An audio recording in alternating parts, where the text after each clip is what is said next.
Hello viewers, இன்னைக்கு நம்ம பார்க்க போறது One Piece episode 174.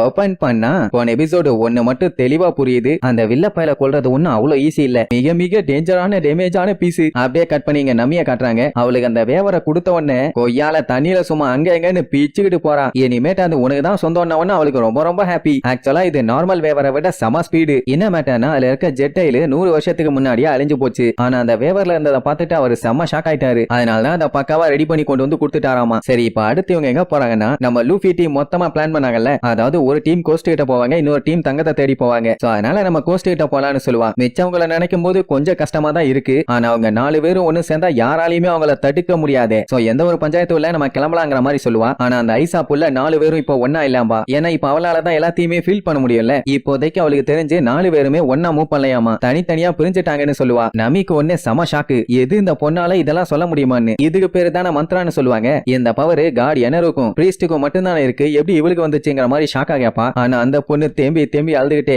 என்னால பிறந்ததுல இருந்தே இதை யூஸ் பண்ண முடியும்பா. அதுதான் இப்ப அவளுக்கு பயமே. ஏன்னா ஒவ்வொரு வாய்ஸா அவ மைண்ட்ல இருந்து டிசப்பியர் ஆகும் போது அவளுக்கு ரொம்ப ரொம்ப பயமா இருக்குமாமா. அது எப்படின்னா அவங்க கண்ணு முன்னாடியே செத்து போற மாதிரி ஒரு ஃபீலை கொடுக்கும். அதனாலதான் குட்டி பொண்ணு ரொம்ப பயந்துட்டா. சரிமா அலாதான சமாதானப்படுத்தினா நான் எங்க அழுதேன், முட்டா ஜென்மமே மூடிக்கிட்டு அந்த பக்கம் போம்பா. கோனிஸ் அதுக்கப்புறம் தான் நடந்த மேட்டர் பூரா சொல்லுவா. அதான் ஐசா வேவர்ல வரும்போது மாட்டிட்டது. ஸ்கை ஷார்க் இவளை அட்டாக் பண்ண போகும்போது இவங்க வந்து காப்பாத்தினாங்கல்ல, அந்த வழியா வந்துட்டு இருந்தாங்க. இந்த குட்டி பொண்ணை பார்த்தாங்க, காப்பாத்திட்டாங்க. இல்லன்னா என்ன ஆயிருக்கும். சரி, இப்ப என்னதான் பண்ண போறேன்னு அந்த குட்டி பொண்ணு கிட்ட கேட்டா அது அவளுக்கே தெரியல. ஆனா அதுக்காக என்னால வெட்டியால உட்காந்து இதை வேடிக்கை பார்க்க முடியாதுன்னு சொல்லி ரொம்ப ஃபீல் பண்ணுவா. ஏன்னா மத்தவங்களும் செத்துவாங்களோன்னு அவளுக்கு கவலை. அவளை பார்த்து இவங்க எல்லாத்துக்கும் கவலை. அந்த டைம் காட்டுக்குள்ள டம்முன்னு சத்தம் கேட்டுட்டே இருக்கும். லைட்டா பீதியாவும். அதே நேரம் இங்க லூஃபியை காட்டுறாங்க. அவனுக்கு எங்க இருக்கோன்னு தெரியாம அப்படியே அவன் பாட்டுக்கு பொடி நடையா நடந்துகிட்டே வருவான். பயங்கரமா பசிக்க வேற செய்யுது. சுத்தி இங்க சாப்பிடறதுக்குன்னு எதுவுமே இல்ல. ஆனா கையில கிடைச்ச தங்க கிரீடத்தை மட்டும் எடுத்து தலையில மாட்டிக்குவான். இவ்வளவு பெரிய இடம் இருக்குது, அட்லீஸ்ட் சாப்பிடறதுக்கு கொஞ்சம் பழம் இருந்தா என்ன. இப்போதைக்கு எனக்கு தேவை பொட்டியா சாப்பாடு. ஆனா எதுவுமே இங்க இருந்த மாதிரி இல்லையே. என்னடா குகை கட்டி வச்சிருக்கீங்க,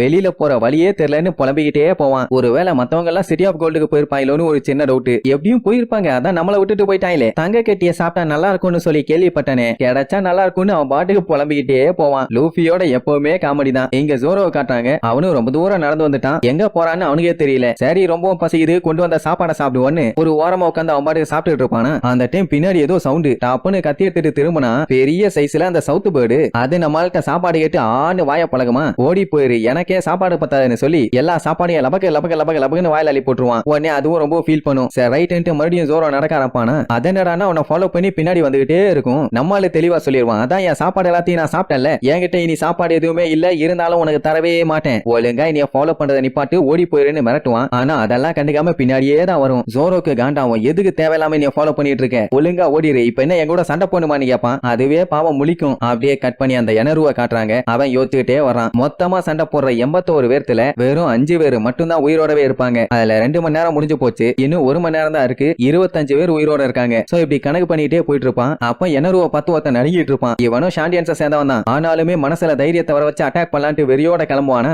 அந்த டைம் பொசுக்குன்னு பின்னாடி வந்து நிப்பான். அவ்வளவுதான், அடுத்த செகண்ட் அவன் காலி. இப்ப 25 பேர்த்துல 24 பேர் தான் இருக்காங்க. அப்படியே கட் பண்ணி ரோபினை காட்டுறாங்க. அவனை தான் அந்த யமாங்கிறவன் கண்டமேடிக்கு அட்டாக் பண்ணிட்டு இருக்கானே. இதுல வேற அவளை கேவலமா பேசுவான். நீ வெறும் பேச்சு மட்டும்தான், ஒன்னுத்துக்கு லாய்க்கு இல்ல, இதோட உன்னை காலி பண்ணிடுறேன்னு ஸ்டொமக் மவுண்டன் ஒரு ஜம்ப போட்டு அடிக்க வருவான். லைட்டா மூவ் பண்ணுவா. பட் இருந்தாலுமே கொஞ்சம் அடிபட்டதுனால திருச்சடிச்சு போய் விழுவா. அதுக்கப்புறமாச்சு கேப் விடுவான்னு பார்த்தா அதான் இல்ல, மறுபடியும் பாஞ்சு அட்டாக் பண்ண வருவான். பின்னாடி பார்த்தா முக்கியமான ஒரு ஸ்டாச்சு ஒன்னு இருக்கு. சோ இவனை எப்படியாச்சும் தடுத்தே ஆகணும்னு ஏகப்பட்ட கையை வர வச்சு அவன் மிதிய தடுப்பா. அவனோட போர்ஸ் பயங்கரமா இருக்கு, அவளால தடுக்க முடியல. ஆனா அவன் மிதிச்ச மிதியில அப்படியே திருச்சடிச்சு போய் விழுவா. அப்படியே வில்லத்தனமா சிரிச்சுட்டு நிப்பானா. இந்த மாதிரி இன்னும் எவ்வளவு நேரத்துக்கு தான் இந்த ஓல்டு சிட்டியை நீ ப்ரொடெக்ட் பண்ணிட்டே இருப்ப, கண்டிப்பா நீ என் கையால சாகதான் போறேன்னு நக்காலா சொல்லுவான். அவளுக்கு செம்மையா கோவம் வரும். ஏன்னா இதுல இருக்க எல்லாமே இதுக்கு முன்னாடி வாழ்ந்த முன்னோர்களோட சிம்பிள்ஸ். அதை கேர்லெஸ்ஸா மதிக்காம இப்படி அழிக்கிறியடா. உடனே யாதோவா இருந்தா எனக்கண்ணா, பாஸ்ட பத்தி எல்லாம் எனக்கு கவலை இல்ல, வேஸ்ட்டுமானா. முட்டாளுக தான் இப்படி சொல்லுவானுங்க, முட்டா பாளுகன்னு வேணும்னே வெறுப்பேத்துற மாதிரி திட்டுவான். அவனு காண்டாகி ஓங்கி ஒரு குத்து, செஸ்டில எஸ்கேப்.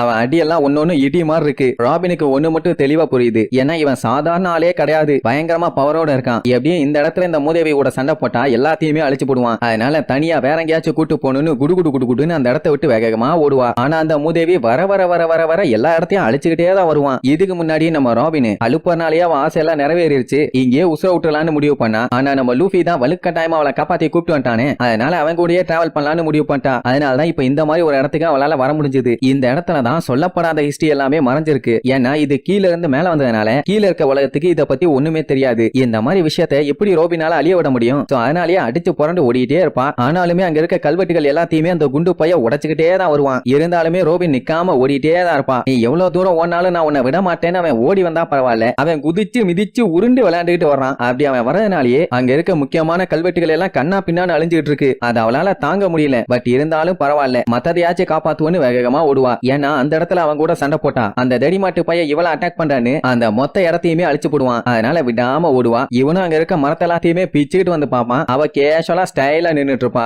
என்ன இல்ல என்ன இங்க வந்து போஸ்ட் கொடுக்கதான் அங்க இருந்து ஓடி வந்தியா லூசியம்பா. ஆனா அவ நீ ரொம்ப லேட் பண்ணிட்ட, இனிமேட்டு நீ என்னதான் என் காலிலேயே விழுந்து கதறினாலும் நான் உன்னை மன்னிக்க மாட்டேன்னு கொலவெறியோட சொல்லுவா. எது நீ என்னைய மன்னிக்க மாட்டியா? ஓ மை காட், நான் சொல்ல வேண்டிய டயலாக் எல்லாம் நீ சொல்லிட்டு இருக்கியாமா? ஓடி வந்ததுல மூளை கீழே குழம்பிருச்சான்னு கேப்பான். அவ எனக்கு நீ பேசலாம் விருப்பமே இல்ல, வாடா நீ நானு பாத்தலான்னு பேக் தொப்பி எல்லாம் கழட்டி ஓரமா வச்சிருவான். அவன் சிரிச்சுக்கிட்டே இனிமேட்டு நீ கவலையே படாத, ஏன்னா உன் எலும்பு கூட மிஞ்ச போறது இல்ல, நான் குதின்னு குதிச்சு மிதிச்சு உன் மேல விளையாட போறேன்னு அப்படியே பயங்கரமா 10 பல்டிய போட்டு சும்மா பீச்சுக்கிட்டு வருவான். உடனே ரோபினை கெத்தா அழிக்கிற நீ அசுரனா காக்குறனா ஈஸ்வரன்டான்னு கைய ஏகப்பட்டதை வர வச்சு சுத்திட்டு இருக்க அவன் காலோட புடிச்சு லாக் பண்ணுவான். என்னன்னா இந்த மூதேவி புல் மாதிரி, ஐ மீன் காலமாடு மாதிரி கண்ணை மூடிட்டு கண்ட மேனி அட்டாக் பண்ணுவானே தவிர இத்தா தண்டி பாடியில மூளைங்கிறது ஒரு சொட்டு கூட இல்ல. அதனால காலை புடிச்சவன் அப்படியே மரத்துல கொண்டு போய் ஒரே இடி சும்மா நங்குன்னு அடி விழும். என்ன அவன் வெயிட் தான் வேற லெவல்ல இருக்கு, இவளுக்கு இங்க கை வலிக்கும். அப்படியே கீழே விட்டுருவாளா, சோ தலைகீழ விழுவான். மண்டை பூரா தக்காளி சட்னி. என்னப்பா கேரா இருக்கான்னு கேப்பான். அவன் செம்ம காண்டாயி 10 பல்ட்டிய போட்டு 10x காம்பவுண்ட் சொல்லி அட்டாக் பண்ணுவான். ஒரு ஆக்ஷனாலே வேற லெவல்ல இருக்கும். 10 ஆக்ஷனா எந்த அளவுக்கு பவர்,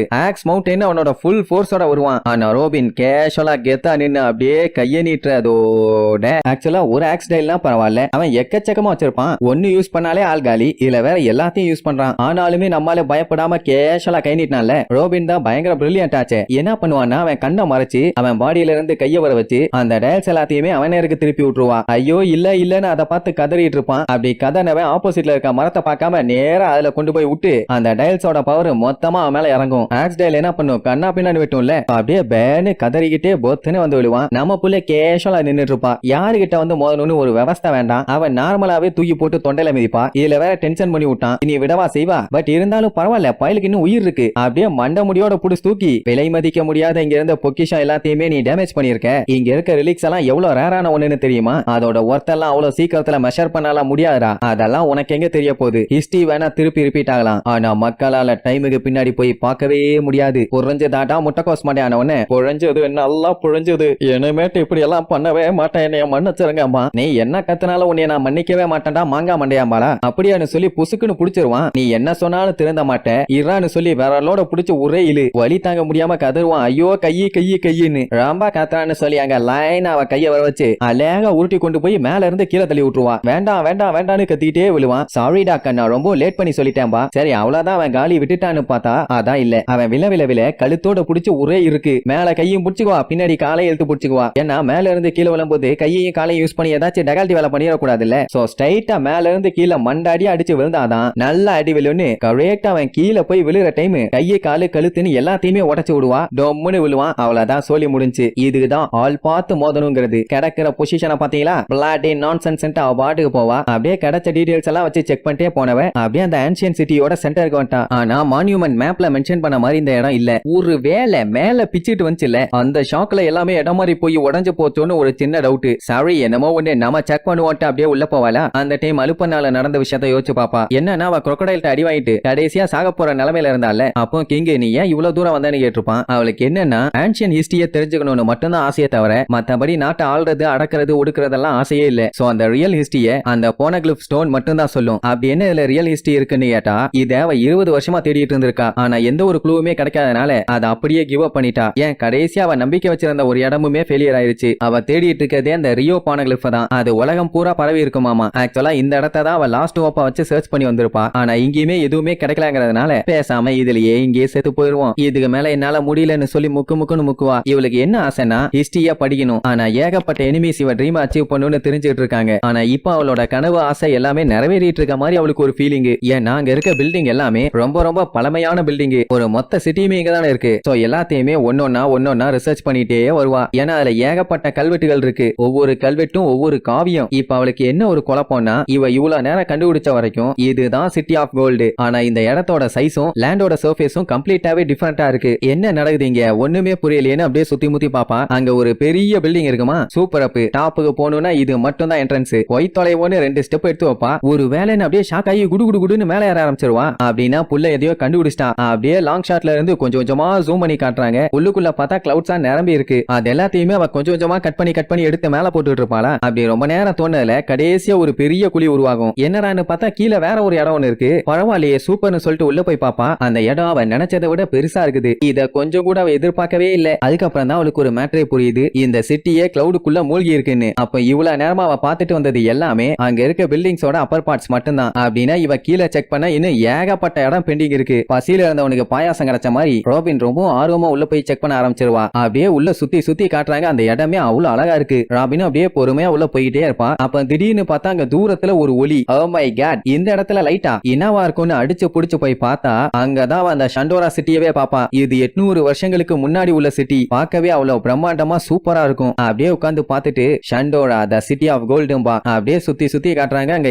ஏகப்பட்ட கல்வெட்டுகள் ஒவ்வொன்றுமே பார்க்கும்போது அவ்வளவு அழகாவும் அற்புதமாவும் இருக்கும். ராபின் அப்படியே அது எல்லாத்தையுமே பார்த்து அசந்துகிட்டே போவா. கடைசியில ஒரு கல்வெட்டை பார்த்துட்டு அப்படியே ஃப்ரீஸ் ஆகி நிப்பா. இதுதான் நான் இவ்வளவு நாளா தேடிட்டு இருந்த விஷயமான்னு. அட அலுப்பனால பார்த்தாலே ஒரு பானோகிராஃப் கல்லு. அந்த கல்லு தான் இது. இதைத்தானே இவ வெறி கொண்டு தேடிட்டு இருக்கா. அப்படியே மிரண்டு போய் பார்த்து அதை அப்படியே படிச்சு பாப்பாளா. என்ன போட்டுக்கோன்னா, உங்களோட உண்மையான மோட்டிவை உங்க மனசுல வச்சுக்கோங்க. ஆனா யாருகிட்டயுமே சொல்லாதீங்க. நம்ம தான் வரலாற்றை உருவாக்குறவங்க. அது ஒரு சத்தத்தை உருவாக்குன்னு போட்டிருக்கோம். இதே மாதிரிதான் நோலாண்ட் அவனோட லாக் புக்ல பெரிய சைஸ் தங்க பில் ஒன்னு மென்ஷன் பண்ணிருப்பான். சிட்டில இருக்க எல்லா எழுத்துக்களும் எரிஞ்சும் போச்சு. இங்க இருக்க எல்லா இடமும் அழிஞ்சும் போச்சு. சார் ரைட் அப்படியே பாத்துக்கிட்டே போவான். அதே நேரம் நமி டீமை காட்டுறாங்க. நம்ம உசோப்பும் சஞ்சியும் உயிரோட தான் இருக்கானுங்க. ஆனா இன்னும் கான்சியஸ்க்கு வரல. மத்தவங்க எல்லாம் என்ன பண்ணுவாங்களோன்னு கவலைப்படுவா. நம்ம ஜோரோ அந்த பேர்டு கிட்ட மாட்டிட்டு படாத பாடுபடுவான். என்னடானா இவன் எங்க போனாலுமே அது ஃபாலோ பண்ணி வந்துகிட்டே இருக்கு. அவனும் திட்டி பார்த்துட்டான், கத்தி பார்த்துட்டான். அது கேட்கற மாதிரி இல்ல. இங்க வழிய தேடுற லூஃபி தேடிட்டே தான் இருக்கான். அப்ப அந்த டைம் அப்படியே கீழே போகுமா. வாவ், ஏதோ டிஃபரெண்டா இருக்கு, போய் செக் பண்ணி பாப்போம்னு குடு குடு குடு குடுன்னு ஓடுவான். இங்க ராபினுக்கு ஒரு விஷயம் மட்டும் தெளிவா தெரிஞ்சு போச்சு. என்னன்னா இந்த சிட்டி விரோதத்தால அழிக்கப்பட்டிருக்கு. அதாவது ஷண்டோரா சண்டை போட்டே மண்டைய போட்டிருக்கானுங்க. எதுக்குன்னா அந்த பானகிளிஃபை ப்ரொடெக்ட் பண்றதுக்காக.